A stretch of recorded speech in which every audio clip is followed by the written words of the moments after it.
you for coming to the Rigging Body podcast. Perry, how are you? I'm doing well. Okay, so let's start by introducing yourself as usually in the podcast. Can you introduce a little bit about yourself and what you're doing? Yeah, so I'm a technical artist specialized in rigging, skinning, and scripting. And I actually originally come from Holland. Worked in Holland for quite a while. Worked at Guerrilla Games. Worked on Killzone Shadowfall. Worked on Horizon Zero Dawn. And after that, I moved over to Tokyo to work on the research and development department of Square Enix. And in my spare time, I do a lot of side projects together with Ben Echt. And I'm currently also a teacher at the CG Master Academy. That is a website of a school based in California. Cool. So you teaching? How long have you been teaching on the CG Master Academy? So the CG Master Academy, I've just done 2 semesters of, which started in July, and that's about 8 weeks. That people watch actually recorded videos of what I wanted to, what I want to teach, and then they have one time in a week that they need to actually submit homework. I will give feedback on those homeworks, which is about 10 to 20 minutes per feedback session per person, and then one time in a week where everybody comes together, so they have like a questions and answer panel where we do live questions and answers. Oh, cool. And that's about 8 weeks long. So it's 8 weeks long. And how it's going? I mean, I see nowadays like the people who gets out of the school. I don't know. I know you're younger than me. So probably it's when you get out of the school you was already very proficient, but nowadays it feels like the people it's I mean they have a really high level. I mean when they finish the classes, I see some reels from students on modeling, and I don't know for rigging I saw some on some schools also. Animun in Spain, they do a really great work also teaching people on rigging stuff. And yeah, some others effects also are very impressive from students. How do you feel like the level on the students there? Yeah, so for me it was very interesting because I actually went to a game education. So it was specialized in creating games, and I was lucky to have teachers that actually come from the industry. But back in that day, YouTube was just beginning. It was not really this tutorial, open-minded idea of sharing. And that's what I see lately, that more and more people are openly sharing like tips and tricks, things they figured out. Also trying to figure out while rigging what works, what doesn't work, and people can actually tune in into that. From that also spawns like Twitch channels, even like these podcasts. A lot of people can have like, there's so much resources now out there, and especially if you're a student and you have the time to actually gather all those resources together, I think it's really easy to become proficient in any of our specialties quite fast. Like rigging was a novelty back in the day, and now there's a lot more riggers out there than. Yeah. Back in the day, even was not even a thing rigging. Everybody was kind of generalist or animator, and you're an animator without a rigger, and then you need to make sure that your own stuff, that you can that you're able to animate it properly. Yeah. So you need to rig as well. Yeah. This is the way I started. I started as an animator, and I was pretty bad. But I mean, I was an animator. I've been paid. I've been contract to be an animator in studios. And then I started rigging because nobody was doing the rigs, so we had to do it. And among the team, it looks like I was the less worst rigger and the worst animator, so not too much of a chance. But I really like the rigging, so it was like good trade for me. But yeah. But so Yeah, what's so like the rigging class, it's very interesting the way do you approach, and this is the character that you have load here is one of the Yeah. characters you use for the rigging class. Yeah. So I basically got this model from Tim Power, which is one of the students that came from the same education as me, and now currently working at Elite 3D, I believe, in Spain as well. Oh. And yeah, so I saw this model which he made for one of the ArtStation challenges, and I really liked the design of it. Especially since I'm now in Japan, it was like very nice to work on such a model, uh, especially for this class.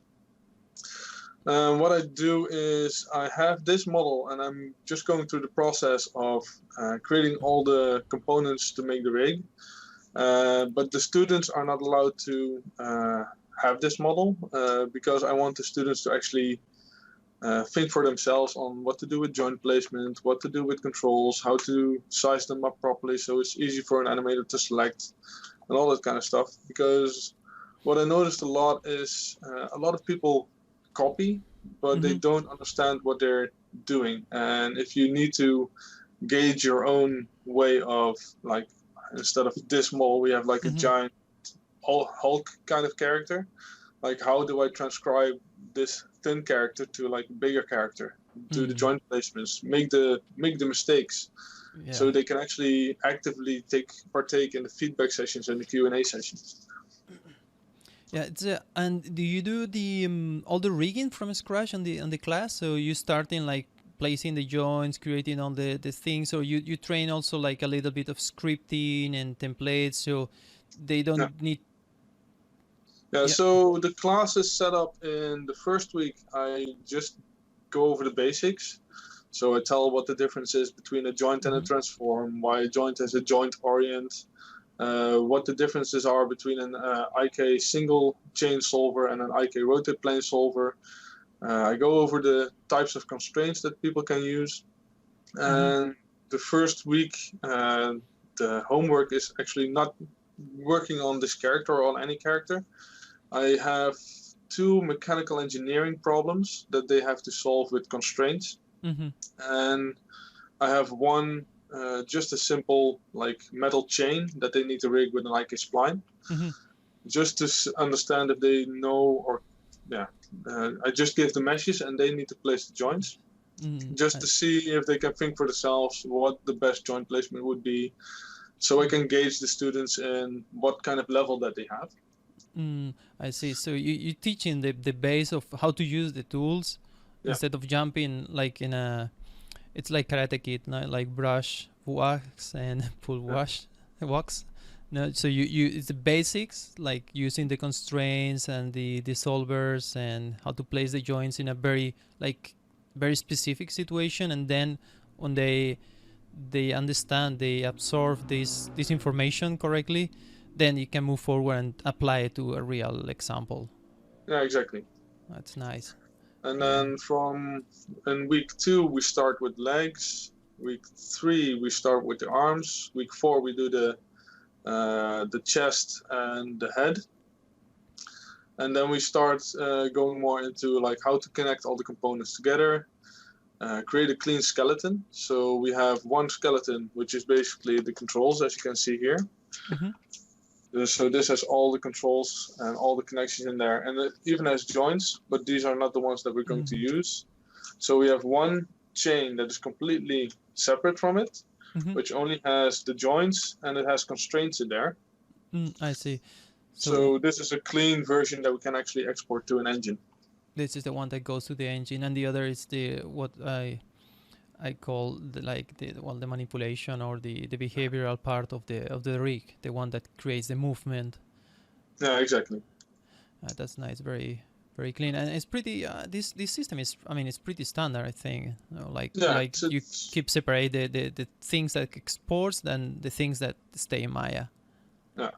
So it's something that I've seen in almost every game development pipeline, especially if you have mocap involved.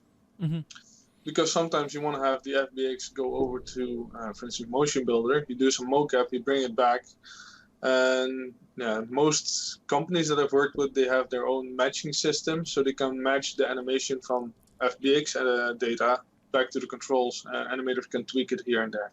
Mm. Yeah, yeah, absolutely. Yeah, I think it. Yeah, like the matching systems, it's strange that nothing is standardized on that area. I mean, you have the HumanIK, Yeah, but there is not really too many tools to make the mapping, unless inside Maya. I mean, if you go to Motion Builder, it's all about that. But in Maya, it's like you don't have anything to map the data. Like, yeah. And yeah, most of the time we work with matching tables, so mhm, we know yeah, you have to do a little bit of hand manipulation, which joint is going to actually mhm, drive which controller. mhm, Because we've tried to do stuff with HumanIK, but the biggest problem for HumanIK is it's a black box. So yeah. you can't go into the nodes, you can't adjust them. So if you want to do something with a quadruped, it's not really possible No. because it's basically only for humanoids.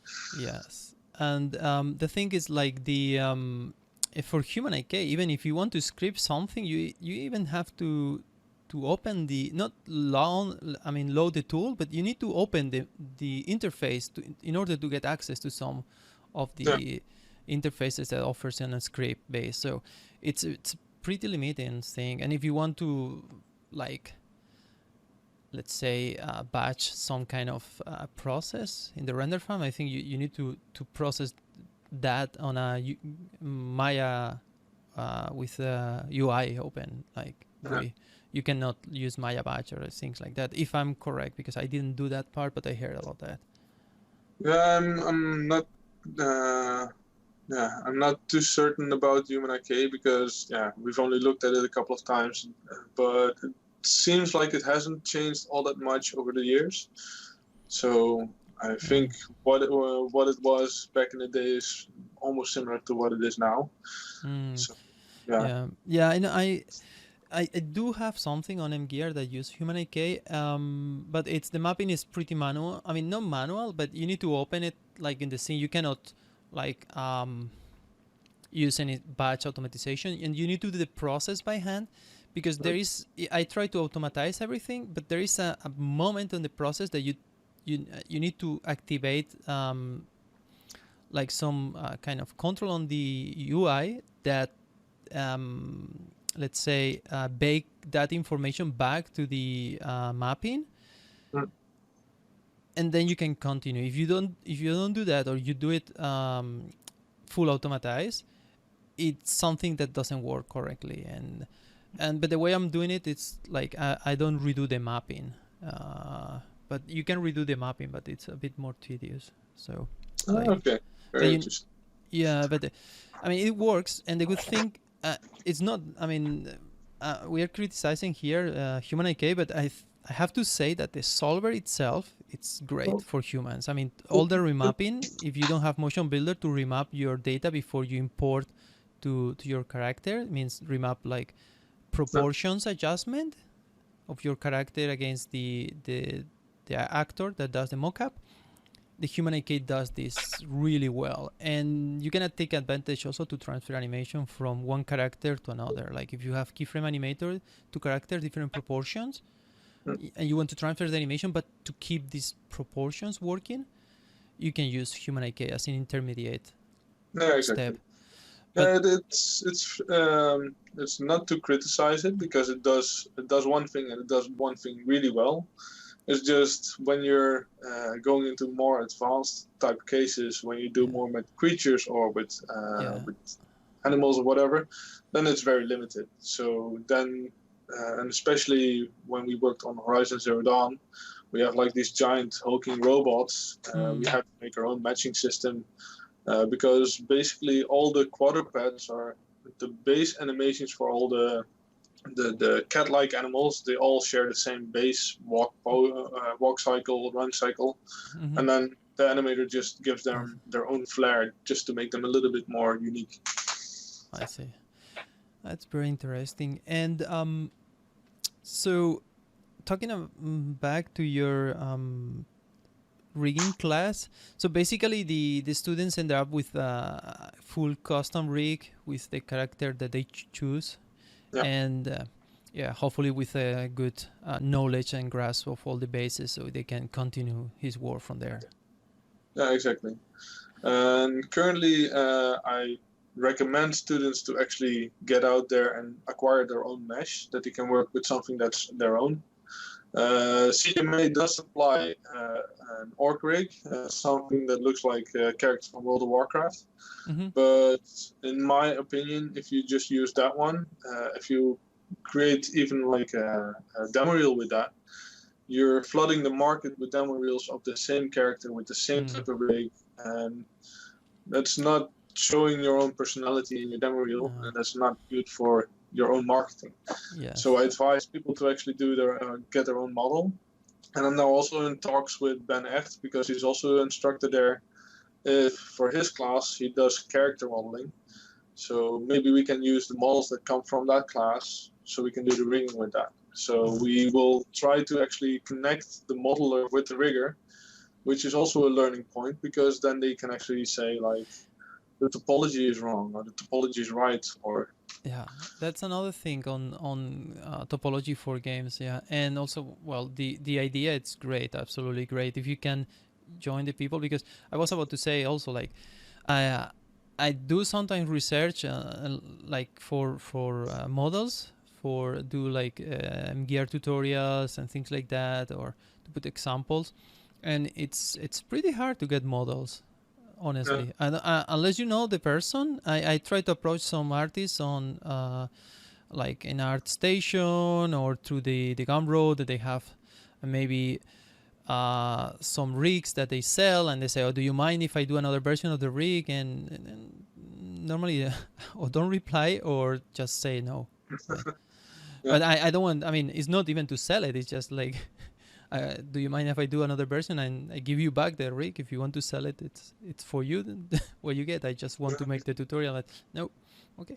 So it's very difficult lately. And I also think like things like Sketchfab and the Marmoset real-time viewer and on the web, since people figured out that those models can be ripped from the website, they've been very hesitant on giving out the models, because it's really easy for some people to steal the work. that's not cool. So I mean, you need to credit always the people. I mean, you cannot. I mean, you need to ask for permission first, and if you get it, great. And of course, if you get the permission, you always have to respect the other partner, because this is a teamwork from that point. So you cannot, I mean, rip off another colleague, because I mean, and this industry, even is big, it's not that big. I mean, you may end up working for people that you may have rip off. I mean, it's terrible. It's not gonna be good. It's quite a small industry, because once you're in here for like 5 years, you get to know almost everybody, at least in your own specialization.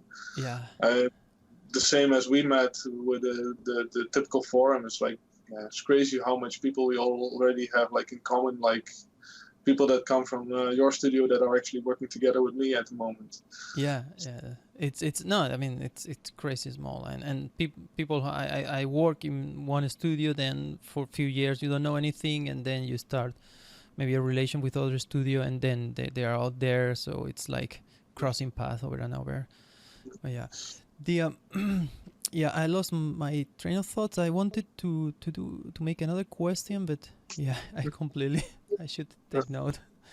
Anyway, so yeah, topology, yeah, exactly. So can we talk a little bit about topology? Do you mind to show us how, for instance, this character, and make some points on there, if you? Yeah. So the best thing about this character is it has one version. Let's see, that's the full character.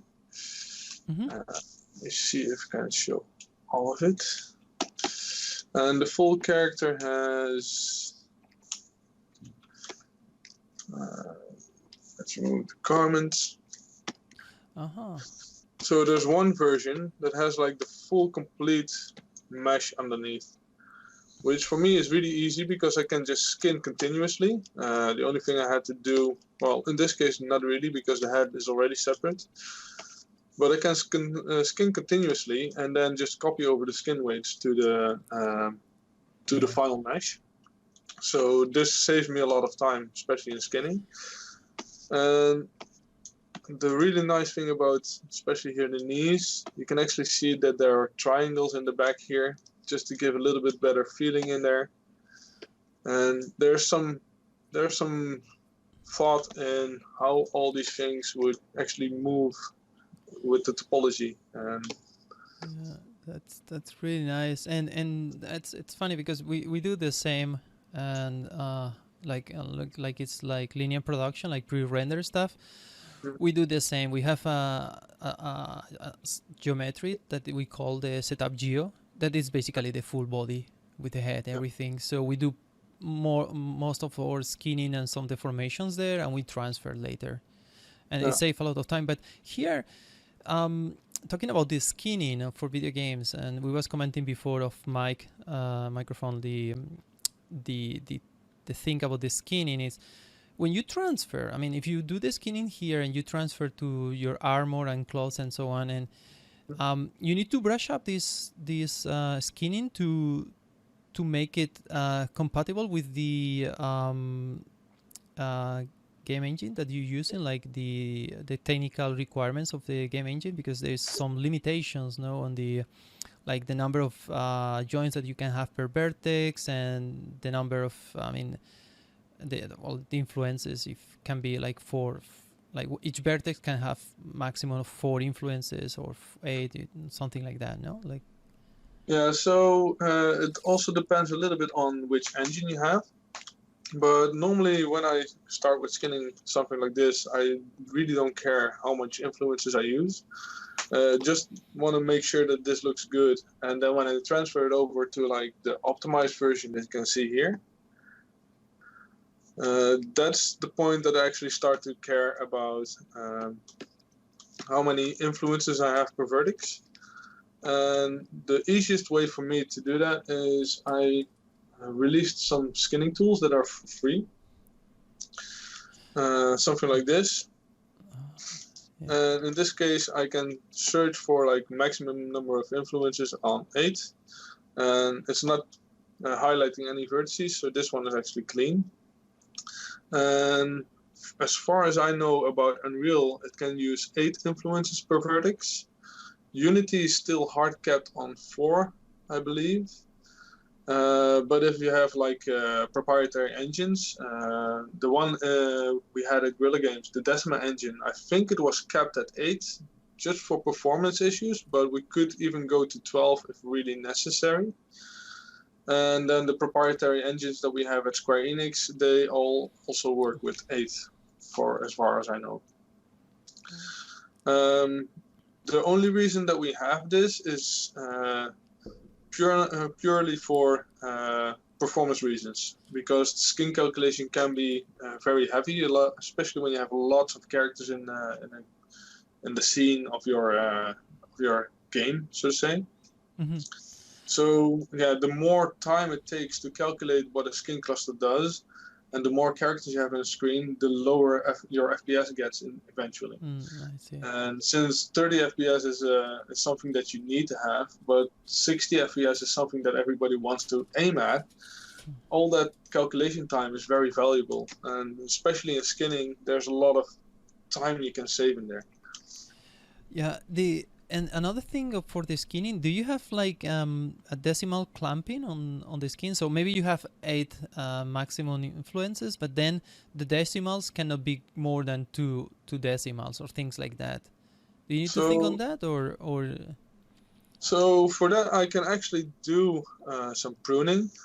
So I have prune skin weights over here, which is just using the Maya prune weights. But when I'm using just 8 influences, if that's fast enough, then I don't really prune the weights. Sometimes also because the really minimal values within the 8 joints that you have can actually make the line that you have, the edge flow, a little bit more smoother. So then I tend not to deal as much with it. But if we really need to have like that extra performance boost, then yeah, you can use the prune skin weights, and then you actually have the decimal clamping in there. But sometimes even in the export or towards an engine, they might also do some decimal clamping in there. I see. And that's really easy to see if you have like a discrepancy between the skinning you have in Maya and the one that's in engine. Yeah. Yeah, indeed. I think I downloaded your tool and I never try it after. I have to. I am big proponent of NG skin tools. I don't know if you ever tried that one. I tried it, but my biggest problem with Maya, and especially with the painting of the weights, is it's very difficult for me to actually grasp what's going on. So the tool that I created is more a mathematical approach. I'm more mathematical than I am an artist. So that's why I like this a lot better than the NG skin tools or even the skin weight. Well, the skin weight tool of Maya is it's okay to get your first handing going, but it's such a pain because when I did that first, it took me 5 days to do skinning, and now I can do it in 3 hours if I'm lucky. Yeah. So, now for me, it's like I never learned properly how to do this skinning with default Maya tools. Honestly, I mean I know, but it's you're gonna you're gonna see me suffering like crazy because I came from Softimage and not that long ago, to be honest, and when I saw the system in Maya, like I was like, oh my god, why? So the copy post button that I have here is actually copying from like the full character. If I have like the full mesh, and then they do the copy pose and they select any of the other meshes, it actually works somewhat similar to the Gator system. So cool. It will triangulate the vertex that you want to save the skin to based on your base component, and that will actually give you quite a clean result. That's without minimal fixing. But it's all using the basic Maya skin cluster. And the thing that I had with NG skin tools, I think I tried it a couple of times, but it converts to its own skin cluster. I just could not get my head around it because when I exported to the game, the exporter broke. And no, you need to. I mean, it's not like it has its own skin node thing. It's kind of an interface. So everything you do, it bakes to your skin cluster. So there is an option that you can delete the custom nodes, or if you want, you can even delete it by hand. But you have an option on the menu that delete all the custom nodes, and it cleans for you the custom node. Indeed, you need to publish always like that because it's slower. And if the animator doesn't have the plugin later, it's gonna raise errors. But it's always baking, so it's kind of a middleman between your joints and your skin cluster. And one day I will do like a tutorial on like NG skin tools. I don't know, fanboy. I still want to at least have a good look at NG skin tools. I'm just way too used to my own tools because I know where everything is, of course. But to teach people, especially in this class, I teach them also about the Maya normal skin cluster and how to work with that with the Maya paint weights and the component editor and all that stuff. But having also maybe a small, like a 1 hour video just to talk about the NG skin tools might also be beneficial to students, so they have their full range of tools to their One of the things I like, NG skin tools works in layers, and you have this kind of mask that you can filter layers, so you can approach part by part and then masking over and over with different layers to combine them, so it's not destructive. So you can always adjust the mask, but this is one way to use it. The other way is the layers. You can duplicate the layers and do changes. And I do that all the time when I'm quick researching for the formation quality. What I do is duplicate the layer, do my changes, and you can turn on and off the layer and check your changes. So I use it more as a as a buffer or like a backup system, so where I can try quickly different like approaches or different configurations. So until I get what I want, and then I pick and choose that one. And if I don't like it, I just delete the layer and continue from where I have it. So only for that, if you use it like this, it gives you a lot of freedom because you're not Yeah. afraid to break stuff. Yeah, yeah, that's the only problem with my tool. It's very much final every time you do stuff. So I can show a little bit on like a simple plane. I'll just create 2 joints over here. Create a polygon. Let's do a plane. These to a simple. And then, for instance, I move this up. So when you open this tool, it actually comes with its own marking menu. So if you middle mouse click when you have something selected, you can do the similar things as to what you do in the component editor. Oh, So cool. I can say force this to 1, force these to 1. And then I have an average function that actually uses the curve that I have over here. So if I do this now, all the ones in the middle actually follow the curve that you have here. Oh, that's So amazing. if I do this again and I change the curve over here, you can actually see that this curve is now adjusted. It's That's purely really based cool. on. It's really cool. I have to try this one. I think So it's all mathematical in this case. it's really great. I mean, I think and this can work. I mean, one tool doesn't. Yeah. It doesn't. I don't know how to say. Like, they can work together. I think. I think the NG skin tools would be like very beneficial to do like the base of the character to get like the best deformation on like the skin and quickly test in between, as you said. And then this one, I do most of my tweaking always with this. I never go into like painting anymore. I just do, if worst come to worst, I'll just go in here, and then you even have like a slide Wow. you can actually change, and you can even add multiple joints in here. You can see how many are actually influencing. So if I now select one over here, hit reload, you can actually see which joints are having what, and you can even double click and you can change on the fly what the value will be. That's super cool. Yeah, it's most needed. Yeah, and indeed, I'm gonna start using it from now. Like honestly, as a complement for the other one, like you say, like for fine precision things. Yeah, with the other, you don't have, for instance, the numeric input value like per vertex like this. If you need it, it's a bit more like yeah, artistic driven, as you said. So when you need the precision, maybe, I mean, you can do it, but it's a bit of annoying. You need to select the point and pen and change and I mean, it's not the same. It's not the same, definitely. The thing with the tool is that I've released it fully open source, so people can just download it from Gumroad. They don't have to pay for it. It's for free. And I just delivered all the Python files as is, not compiled, so people can actually look into the code. I have to say it's quite a mess because it's been in development since 2011, and they just added new stuff onto it as soon as I learned new things. So it's basically my library of like snippets that are just jumbled together and actually work. But sometimes if I need something that's very specific, like this curve graph over here, I'll just rip it out of my skinning tools, make sure that it looks neat, and then add it to another tool that I'm building. Yeah, it's a Qt, I guess. Yeah.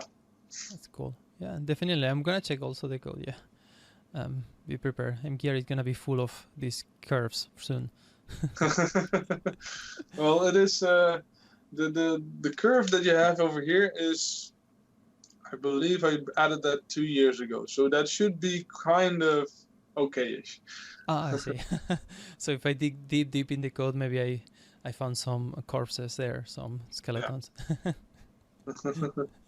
That's cool. Awesome, man. That's a really great tool. So do you want to move forward a little bit? We was commenting that you have some new techniques and maybe some stuff on the development side that like the spine or Yeah. what's So what I normally have is I have for the spine. What I used to do was just IK spline, and I have two joints to actually do the rotation, and then a joint in the center that is just positional because you actually cannot really do much about the twist in the middle because you only have a start and end value. So what I have created at work was first a Python file, a Python plugin that actually serves as a rail spline. But for this course, I can actually show it over here. So you have like the start twist and you have an end twist over here.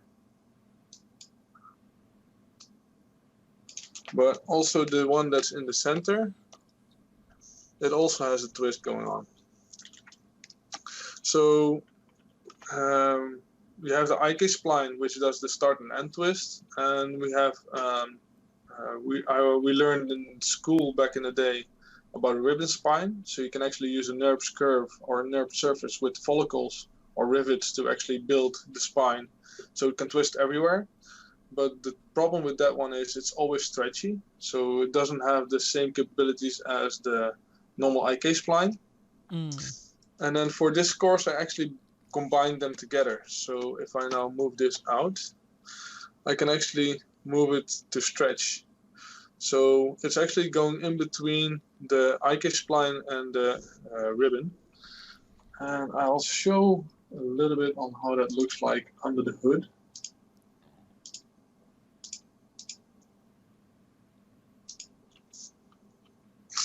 So this is the base of it. So you have a NURBS surface, which has follicles on top. And as you can see, the controls that we have here actually move them. One of the controls is not correct. So, and you can see that the IK spline is actually going in between what the NURBS surface is doing, because that one of them, that's this one, that one's driven by the IK spline. Mm-hmm. And I don't do anything with the twist of them. So this is just purely for positional reasons. So I have a NURBS curve, which is the spline of this, and that does exactly the same as the NURBS surface. And then all these positions, all these joints are actually driving the position of the follicles on the NURBS surface. So I use a closest point on surface. So wherever the IK spline is going, the joints of the on the follicles are actually following as well. I see. So Does that make sense? Yeah. So you keep the length under control that way. Yeah. Yeah, that makes sense. And then when you have the in-betweens, as you can see here, all the controls, they actually are able to manipulate the twist over the ribbon while still benefiting of the length of the IK spline. That's cool. Very. Yeah, it works really well. I mean, yeah. and it's quite heavy because all the of all the follicles and that kind of stuff. I'm looking into converting this for the next semester, instead of using follicles, to use the UV pin for people that are actually using my 2020 already. But yeah, it's fast enough, at least for the rigs that we're building here. Also because my idea about this is people will know after this course how they need to do rigging all by hand, how to connect nodes, how to do like the simple basic things. Learn a little bit about matrices, a little bit about vectors and how to combine them. And with the idea that when they go into the industry, especially the AAA industry, most of it is converted into nodes as well. So then they would actually use the faster way of working. Yes, and they do that. And like, if you do that, you will do it like one by one, or I mean, you don't provide any script to the students to do like. So I do provide some scripts. There's some that are already visible here. Mm-hmm, So I during the work progress, especially like when you create FK arms, or when you create simple things that you need to do over and over, I provide them with snippets. And I try to explain what the snippet does from A to Z, so they know a little bit about Python scripting. And the crazy thing about that is, because I start in the first week already about teaching a little bit about Python. There was one girl in the last semester that actually created everything, or converted my entire class into automated scripting tool. So yeah, some people already go that extra mile and they learn scripting while they're learning rigging. That's great. It That's wasn't awesome. the best code, but at least she was putting out her library every week, so I could even comment on the code more than about her rigging, because that's the same way I started. I started learning Mel, and with my Mel I created a rigging tool, and during rigging I learned more about Mel, and yeah, Yeah, it's yeah, the it's the way tool to that go. Yeah. no, the tool that I made back then is a complete mess, but yeah, it got me my start in scripting. Yeah, yeah. I think I mean everybody should. I mean, it's the only way to learn for me, like scripting and programming in general. I mean, probably any skill. It's the only way. It's just starting with something. Maybe it's not fantastic. It's not like the best thing in the world, but you try very simple and keep Yeah. adding from the small part to the bigger. And yeah, but I think it's applies to everything. But it's cool that the girl did it on your class, because it's very smart. I mean, she did. I mean, she get two courses for the price of one because you was Exactly. checking his code, and probably you. I guess you were pretty happy with the No, the exactly. student. No, It's it's a yeah.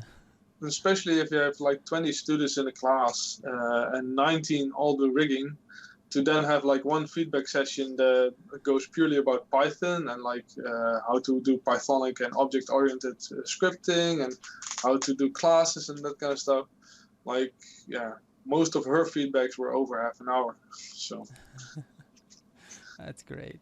That's an yeah, outlier. So she's gonna do really well, I think, in the yeah, industry with this kind of like mentality to go to the yeah. next level. Yeah.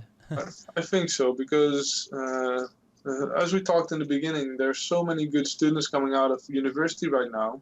Mm-hmm. Everybody needs to set themselves apart, and I think scripting, at least learning a Python or like a simple language as that, even if you're a modeler or like a concept artist, now with the upcoming Photoshop clone Krita, the open source Python network, Mm-hmm. Yes. like learning Python is the one thing that's going to set you apart from the rest, and those kind of people is what the industry is keeps searching for. Yeah. Yeah, I agree with that. I mean, if you work in the 3D industry, it doesn't matter which specialty you have, or if you have, like, you can be a generalist also. But yeah, Python or yeah, on any other scripting language, but I guess Python is the standard in the industry. It's a must to have right now. I mean, if it's very basic, I mean, you don't need to be like super proficient or doing like full time developer, but just to know enough to help you your day by day.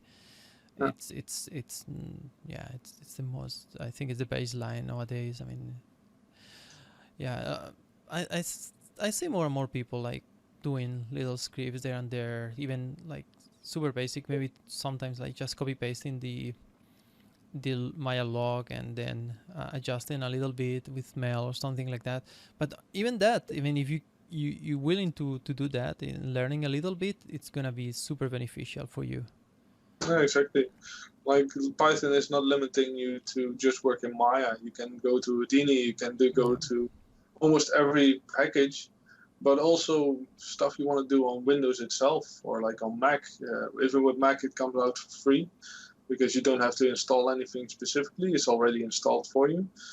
So yeah, there's so much that you can do out of the box when you learn Python, at least.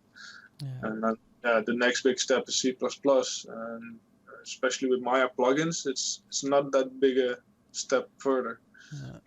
And talking about programming and Maya, I know you've been playing around with Bifrost and doing some research. How you see the thing? I mean, can you comment about that? Your experience so far, and if you get, Yeah, I know you get some stuff working because yeah.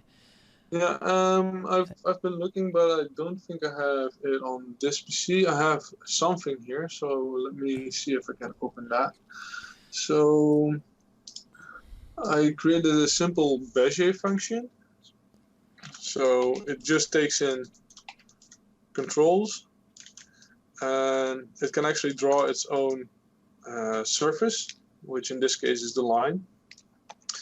And this was the basis actually for my rail spine in Bifrost. So it's a shame that I don't have the full working thing, but it might be easier to actually go through the Bifrost thing here itself. So if I open the graph editor.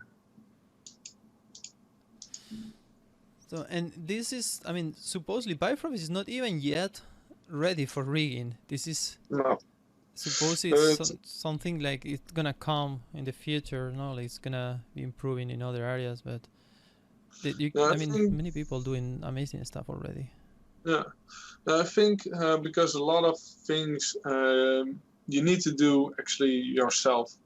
So normally with a Bezier function, what I would expect is to have like a Bezier node in Bifrost, or we had something similar back in the day in Fabric. So you had your NFC curve or something, and that, if you just plugged it in, you give them control vertices, you actually get a Bezier out of it. So with Bifrost, that's not yet the case. So what I actually had to do is I actually had to go in and create loads and loads of for each nodes to actually build that from scratch. So let's see if I can find all the component nodes. So this is the Bezier function. So I have an input. This is the actual Bezier curve. This is the iterate function of Bezier. This is the Bernstein function, the binomial.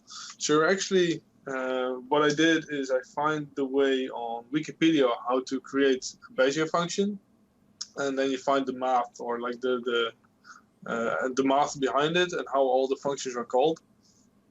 So I tried to copy the math as much as possible as I found it on Wikipedia, and I call it the same name in the node itself. Mm. And that made it easier for me to know what exactly I needed to do to get the final product over here. And from that, I have this complete Bezier curve, which is this one. This is the 2D Bezier curve actually can output the 3D version at the same time. So I just created the 3D function over here. And then you just have a single node, which you can copy into another function. And this just does all your Bezier functions in 3D. And from there, you can use the Bifrost drawing function to actually draw it. And it actually is behaving similar as a mesh, so you can even drag a shader on it to actually change the color on it. So it's very intuitive, and I know we're not allowed to say it, or Maya doesn't want it to be called the same as what was it, Fabric Engine, but it felt very similar. The only thing that I'm missing is like creating nodes that you just script out with what's it called? KL. Yeah, with KL. Yeah. I think it's more like close to what was Softimash Eyes. It's getting closer to that. I think some people that work on Softimash Eyes is also working on Bifrost. Uh, so I will. I mean, I expect like future iterations that it's gonna get better and better for many areas. I don't know what is coming, but I'm pretty sure they're gonna keep improving here because it's very powerful. It's just brand new, Yeah. and it's I mean, many people like you is tapping already on the power that has for create these kind of things, and it if everything goes well, I hope it's gonna bloom like what happened with soft image eyes at the Mm. last years.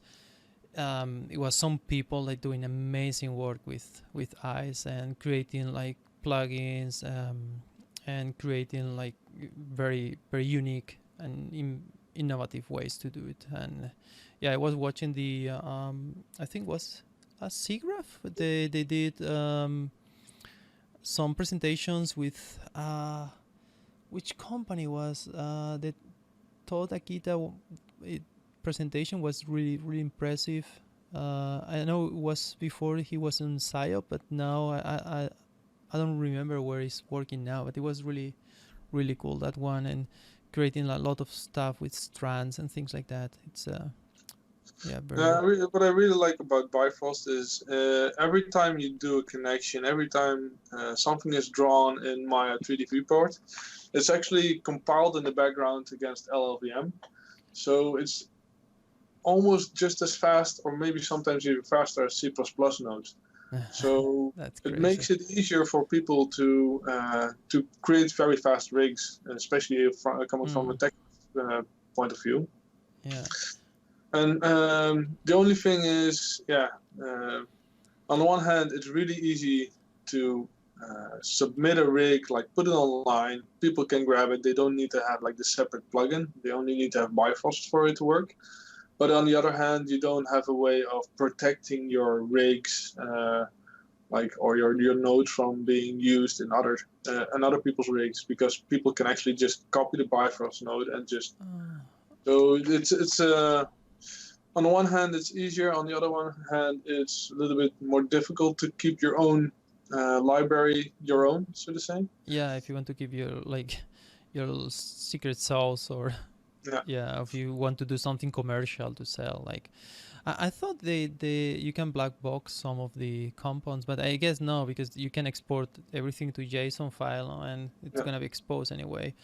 And Yeah, I think if you actually export your Maya file as Maya ASCII, you can just read through it, and it should all be there. So I hope that they make something out of that so that people can actually commercialize Bifrost nodes, because it's very interesting. I yeah, think visual programming is always interesting in this kind of sense, especially when it's very fast. So.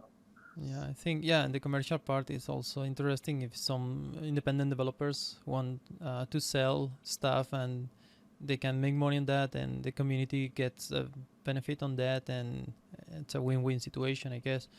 Yeah, if you don't have this layer of protection, sadly, sometimes the people doesn't respect the copyright if you don't protect yourself.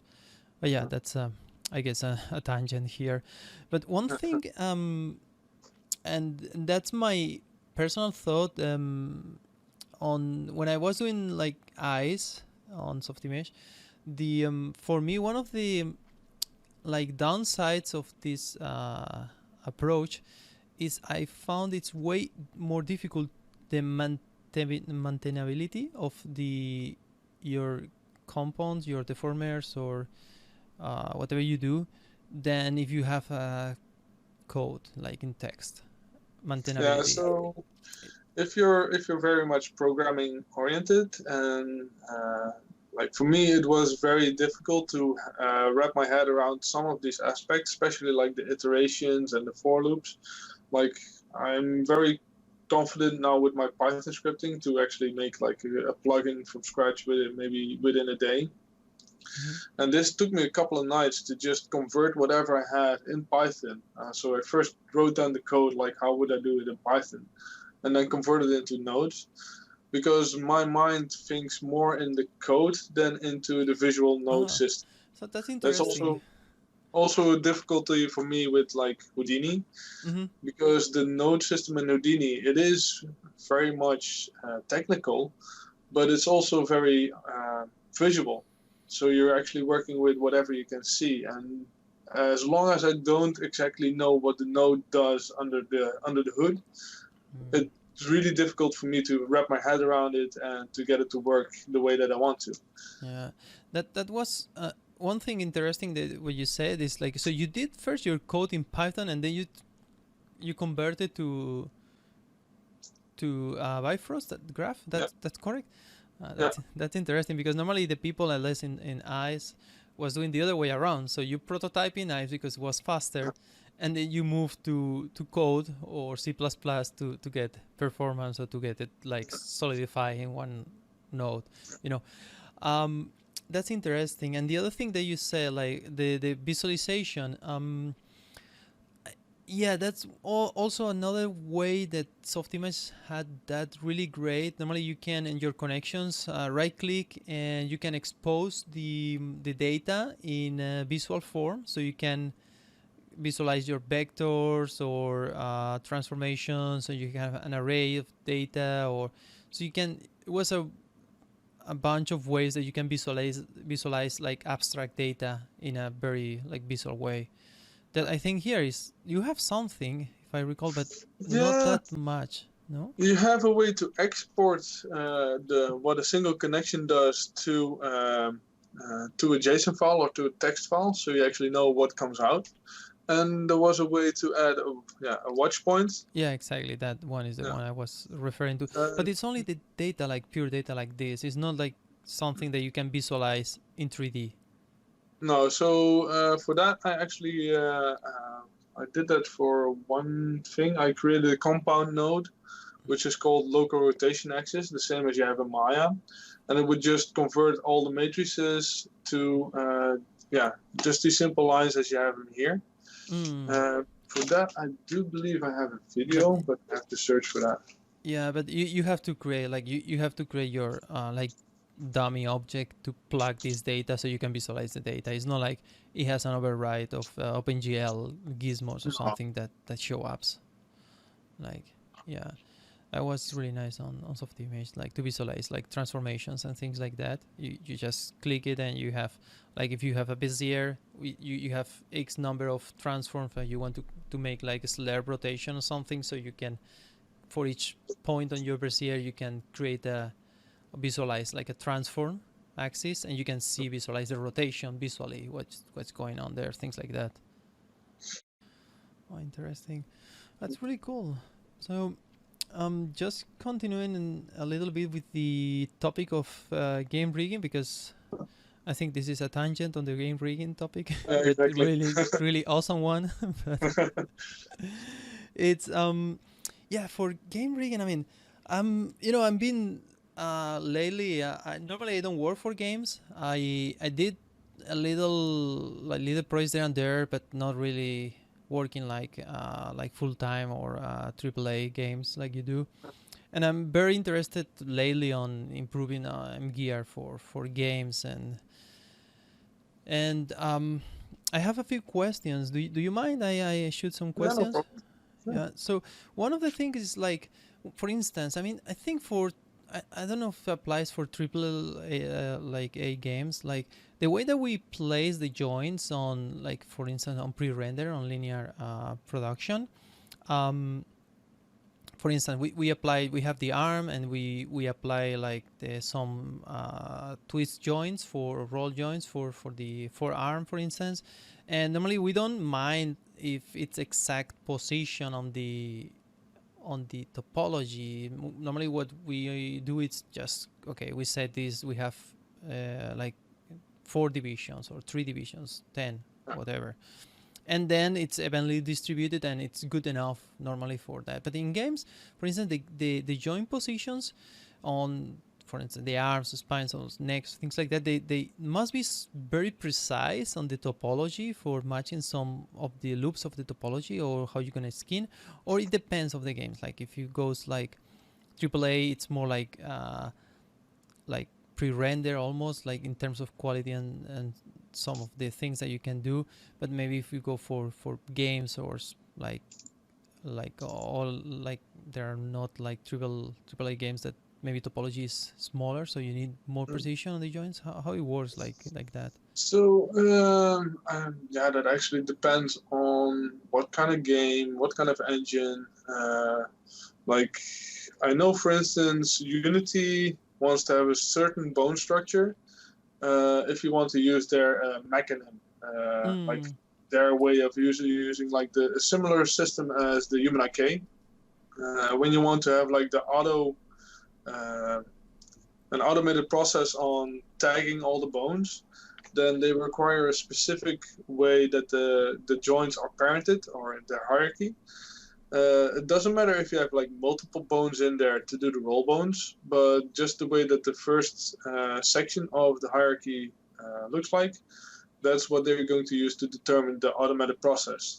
If you don't do it correctly, then the only thing that it'll give you is you have to do this process manually, and some people don't want to do that. Mm. For Unreal, I don't think it matters all that much. The only thing for what I've noticed, but it can already be changed because it's been quite a while since I used Unreal, is you have a specific joint order that you need to uphold for when you want to match animations between one another, Mm-hmm. especially from the default character. Mm-hmm. But even their hierarchy is quite important, but doesn't matter all that much how many roll bones you have. Um, for instance, when we worked with the Decima engine, we had 3 roll bones on the arm, 1 to counter roll the shoulder, and then 2 to do the middle parts, and then the same for the wrist to counter roll the wrist Mm-hmm. to do the 2 middle parts. But those were tagged as procedural joints. To explain a little bit more on that is we have a logical skeleton, which is taking all the anim curves, all the animation data, and then the procedural joints are using simple DLL that is transferred from Maya into the game engine that does all the calculations on how the roles need to act when the animations are triggered. So you have this static skeleton that is only driven by animations, and then you have a mathematical procedural skeleton that takes in all the information to do the final extra result, which was very easy on the humans because we only had to have a basic male, a basic female, and a basic child. And then all the extra information that we had, capes, hair, even like shoulder pads, or those could all be in a procedural skeleton, and those will only take in animation as data to get the perfect rotation or whatever. Mm-hmm. So all the females, all the males, and all the children have the same animation going throughout the entire game. Mm. It's just that their visuals look a little bit different because joint placement is done by mathematics. Yeah, it makes sense. Yeah, of course. If especially, I mean, the procedural part of the rigs, if you have like a dynamic animation, I mean, it's you don't know how it's gonna move. It's the player who controls, or the AI of the game that controls the non-player characters. And No. you don't want the automatically blending from one frame to another because you don't have animation information for everything. Mm. You don't want that to be taken into the procedural bones as well because they might not blend correctly, or you might get flipping here and there because then you're not working Yeah, with absolutely. turns, you're working with your other rotations. That's why you want to have those procedural bones in there. Yeah, that's very important, and that's the reason because we didn't see here the structure of your joints, but for instance, in the I see when we do like in pre-render, like a linear, the joints can be like one after the other, let's Yeah. say. So you have your elbow, and then you have few roll or twist joints, and then your wrist and fingers and so on. But in games, sometimes you have your key, like especially for bipeds, you have your let's say your hip, your knee, and your wrist, and then the roll, the ones that do the twist, that maybe is the procedural ones, are child of the main part that they belong. So for the arm, you have all the arm twist childs of the arm, and then from the elbow down you have all the twist for the forearm, for instance. No, I think you showing So there with the this connector. one. Yeah, exactly. So you see the way that you connect the joints there are not like continuum. No, So, so they are part of the they have like the main skeleton, so that's the arm, and then the roll bones are actually part of whatever they are attached to. and they are That's, the ones that's susceptible to be like a procedural later. yeah. So that's something I at the moment just use the Orion constraints because I don't have a way to actually convert these to procedurals in Maya and then convert them into, or automatically convert them in Unreal or whatever, in which engine. But it's the similar setup as what I learned at Guerrilla Games. Mm-hmm. So instead of a constraint or whatever we have here, you would actually just tag these as procedural and have like one of the engine nodes in Maya to know what actually the rotation needs to be for these joints, and that would get taken up in the export settings. So in the exportation, it's gonna clean out these settings. So it's not gonna export this animation information. So it's gonna keep this procedural clean. And supposedly on your game engine, you will have something that will take over that part and reveal this rotation correctly based on the animation that is being triggered on the moment. Yeah. So the way that I set up these, because this is one of those rigs that I give out for free, I just basically use the same setup as we did at Guerrilla Games because I try to keep the best practices always in the rigs that I'm currently working with. Yeah, this is the one I downloaded the other day. I was playing a little bit, but I didn't have time to research before the podcast. Sorry for that. Yeah, no problem. We're but all busy, so. Yeah, but it's good that you have the same joints that I was talking about because I didn't know. Yeah, and the way that this one is set up is similar. So we have like the main control, and then we have like all the joints with their respective constraints. So even if this doesn't work for like a certain engine, so you can just reparent them in the way that you might want to have them in the game, or that the game likes them better because it's just a driven skeleton. Mm-hmm. You export again, you check if the game works, and that should be easily testable in this case. Mm-hmm. Yeah, as far as I know, I think the Unreal likes the way that you have originally. I don't know for Unity. So this one has actually been exported to Unreal, so that's also why this has been tested for that. But for Unity, I believe Unity also prefers this setup because then you can get the mechanism to work. Yeah, it's easy. Yeah, that was one of the issues I had on MGear, the way that I was doing it before. I mean, now you have this as an option. Is my elbow, the one that it's in the middle. Indeed, it depends how you configure, but it rotates like halfway between the forearm and the arm. So you have to. Yeah. My elbow has three joints on the elbow. Yeah. No, so one is rotating like with the arm, the other is rotating fully with the forearm, and the elbow itself, the one that is in the middle, it's half. So that is really great for deformation because you get a nice transition there, and it helps. But it's an horror story for games. So that was changed a few versions back. So now you can choose to don't have the support joints, and you have like the elbow that rotates fully with the forearm, but then the joints connections is still like this kind of linear connection where it's one after the other. It's not the twist child of the elbow.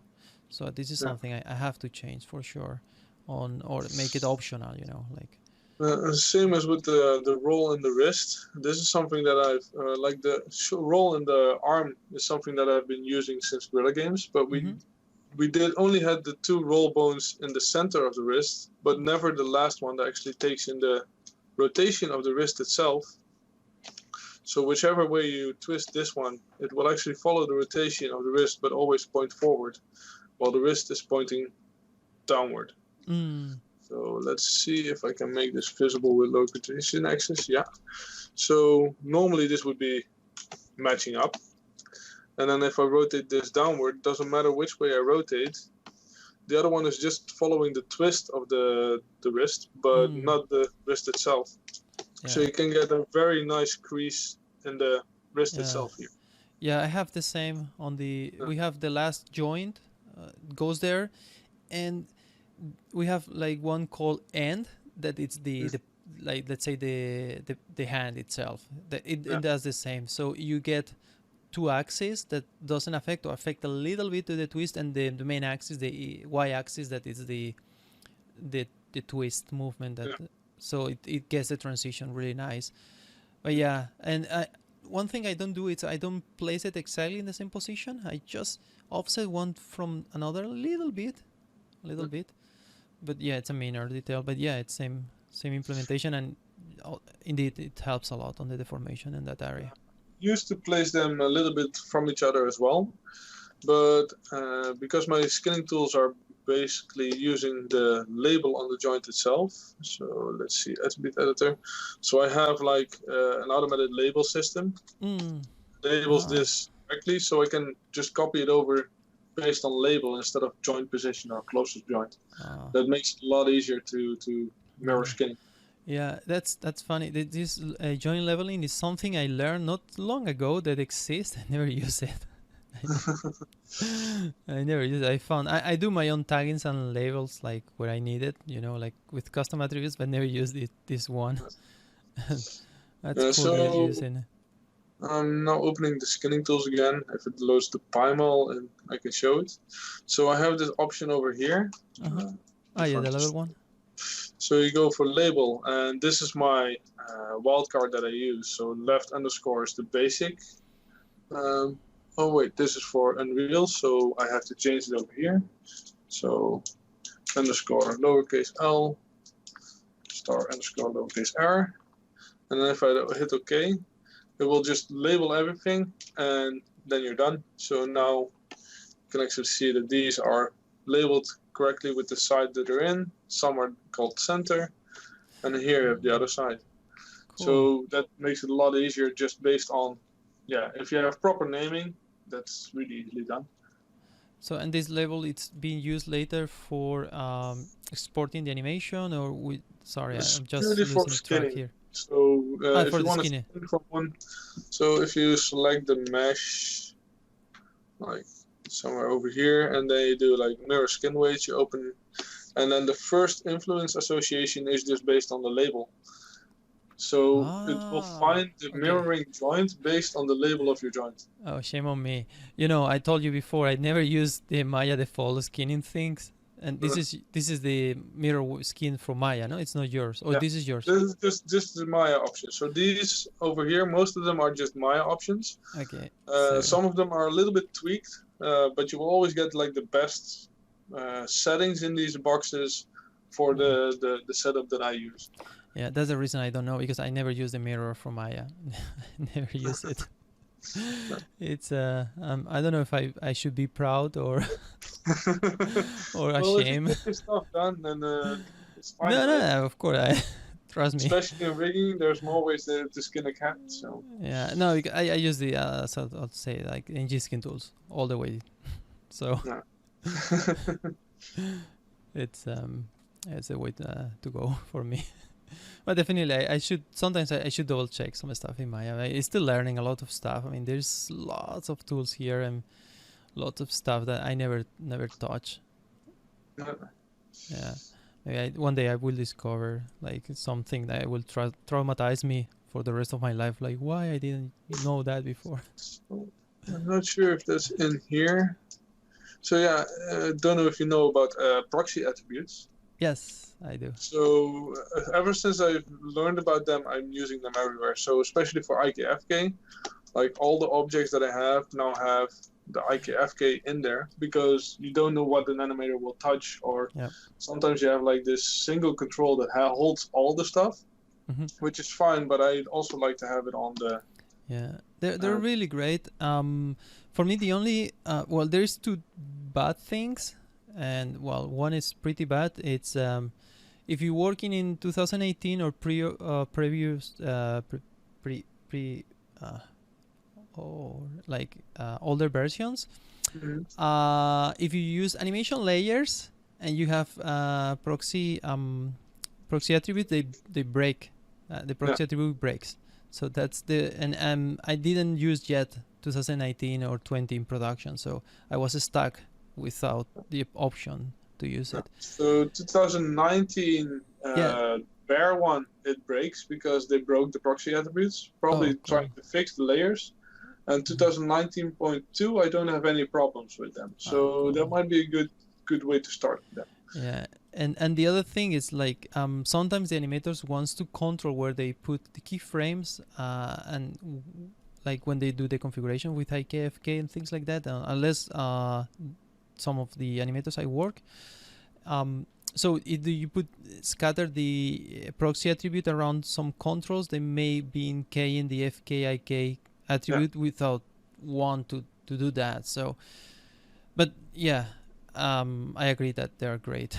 It's just like I didn't have the chance to use it. But yeah, Yeah. And that's proxy attribute is one of those hidden attributes or hidden functions because you can't really do it through the channel box. yeah, It's like something that someone just read through the entire documentation and is like, what is this? And yeah, that got discovered. yeah. I have to say on my defense that if you go on mgear on the guide root options, you have one option that you can activate the proxy attributes. So some of the components are already set to Oh, use proxy attributes. So you just have one click away to add it. no. It's there. It's just I didn't use it in production. Oh, yeah, it's cool. It's really cool. I have to. I mean, and I have this rig. I will add also on the podcast notes all the links to your Gumroad and your tools and everything. Yeah. And so yeah, definitely the people should check it out because I think it's a great resource to learning. Of course, if they can get enrolled on your course, it's even better. But Yeah. if they cannot or like I don't know, maybe they just want to research a little bit, they already know rigging. So Uh, I mean your stuff it's really great, and I think it's hard to find some like that quality of rigs out there I for hope games. people are allowed to just look into the rigs and debug them and break them apart, and hope people can learn from them. That's what the technical art community is all about, I think. So Yeah, it's really great. Um, and okay, so I'm just checking here our little outline for the podcast. So we have our last point, unless the one that we was planning to do. It's a bit of career advice for some people interested in getting in the game industry for rigging. yeah, we already sort of discussed about that, Yeah. and the biggest part of that is at least learning Python scripting. Mhm. Uh, yeah, I don't think you can become, at least in the AAA industry for games, I don't think you can make it in there without at least knowing how to script. Um, Yeah, get Especially them. with all the students that are coming out now that have like these amazing portfolios. Some of them have like maybe 10 really good rigs on there. Yeah, you need to have like something that goes against that, and that's scripting, because most people are still afraid of it. I don't know why, but yeah. Yeah, it's sometimes. I mean, there's not too many riggers. That's the thing. It's a scarce. Like not many people wants to do rigging. I mean, I think you have. I don't know the proportion how much must be, but I think it's very high the difference between like say modelers or animators against Yeah. rigger or technical artists. It's Yeah.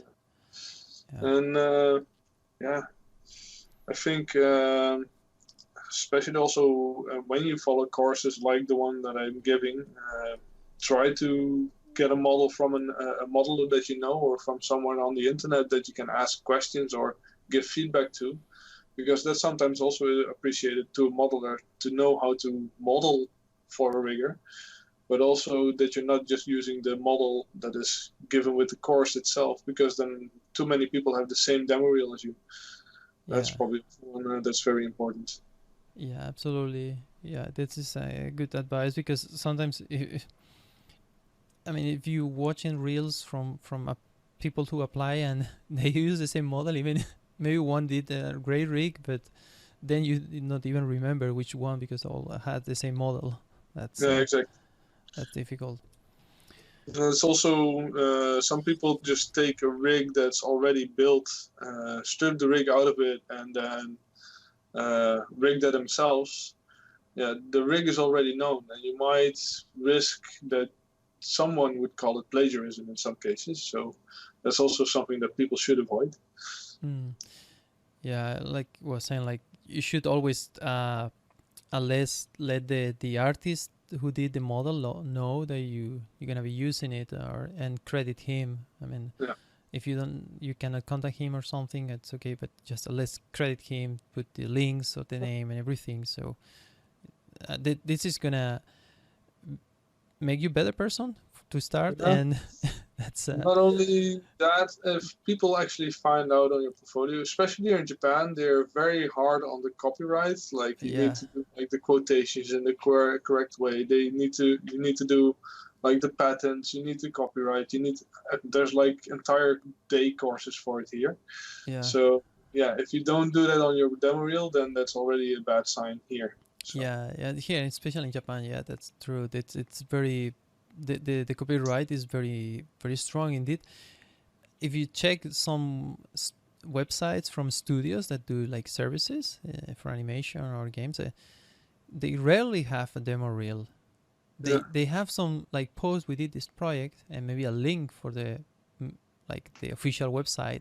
That's it. That's all you yeah, get, and it's because that it's like the copyright is so strong, so difficult to get the rights, yeah. that it's no way. I mean, it's not healthy to get it. But yeah, Yeah.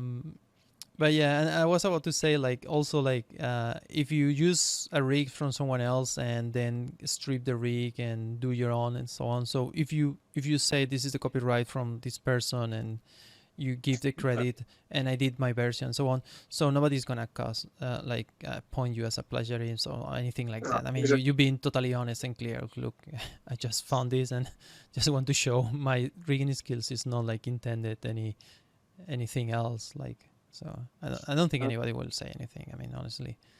There's also one thing that I've noticed, and that's been like maybe 5 years ago. There was a technical artist that put rigs online with the disclaimer that people are not allowed to debug the rigs on how they are built. Ah, yeah. Yeah, that's okay. You can give that disclaimer, but you will get a really huge backlash from the entire rigging community because that's how people learn. Yeah. Yeah, you So cannot reverse engineer the yeah, rig. yeah. No, of course not. I did have. I know. I'm not gonna say the person or anything because, well, actually, I don't remember the name of the person. No, but I don't know either, but it's something that but yeah was such a it's big thing no. that But I it remember that. was like that. No reverse engineer. No, no, no. Plus, when I checked the rig, it was like all the notes was renamed with a random name, and everything was like kind of obscured or something. Like, it was like, oh my god, I hope you don't show this to apply to a job with that, because it's gonna what? Yeah, It was too much, to be honest, too much. I mean, yeah. it's okay. That's this is the other side of what we talked about with the Bifrost nodes being like too Yeah, open. Just too. yeah, yeah. I don't know. I know there is a, you can log rigs, and you can, because I know indeed I'm doing like an animation class, and it's an online class. The school is Anima Warriors. Mhm. Um, and the class is, it's really nice, and they have this toy rig. I don't know if you saw it, the demos of this. Yeah. The very yeah the very expressive and very Yeah, yeah. The expandable rig. Yeah. Yeah, the rig is very cool. I didn't dig on inside or anything, and to be honest, I don't have like the the energy to do that much. But one thing, it's the rig itself. It's kind of locked, and you need to use like a serial to unlock it in each session. Yeah. And I was more curious about how the hell they lock that thing, that the how it works or anything else. It was like, If I don't want remember, to do it, but it it's was, just curiosity. Yeah. if I remember correctly, it comes with a plugin, and the plugin uses is what drives a lot of the transforms. So that Mm, plugin has like an R, like this lock in there. So if you don't uh, enter the serial key, I do not know if you need internet for it, but I no, you don't need, unless as far I know, you don't need an but it was but very interesting at least, yeah. the yeah, it's very interesting, and it's not the only one. I saw some others that just have this kind of rental of the rigs and things like that. That I'm just honestly like, I'm curious, like just for the geek, it's in me, like to know what. But I'm not gonna. I mean, I'm not gonna look my rigs ever. I mean, it's the last thing I want to, just It's another a little bit of like a hassle. headache. Yeah, yeah, exactly. Another hassle to to think about, and if it has any problem, the last thing you want is to add more. Yeah, but yeah, it's very interesting. Oh, cool. I think it was a really nice talk today. We been a bit more than 1 hour and a half, a bit longer than usual, but I think it's a really nice talk, and like all the information that you share with us on the We podcast. It's covered quite a lot amazing. of ground, so yeah. Do you want to add anything else? Do you want to wrap here? I mean, I'm open. We can continue. Just like a bit afraid that I'm abusing your kindness here. No, I think we touched upon almost everything that we wanted to discuss in the beginning and a little bit more. So yeah, I'm quite happy with this. Okay, thank you so much for coming to the podcast. Yeah, It was a real you're welcome. pleasure. It was a pleasure to be on it. So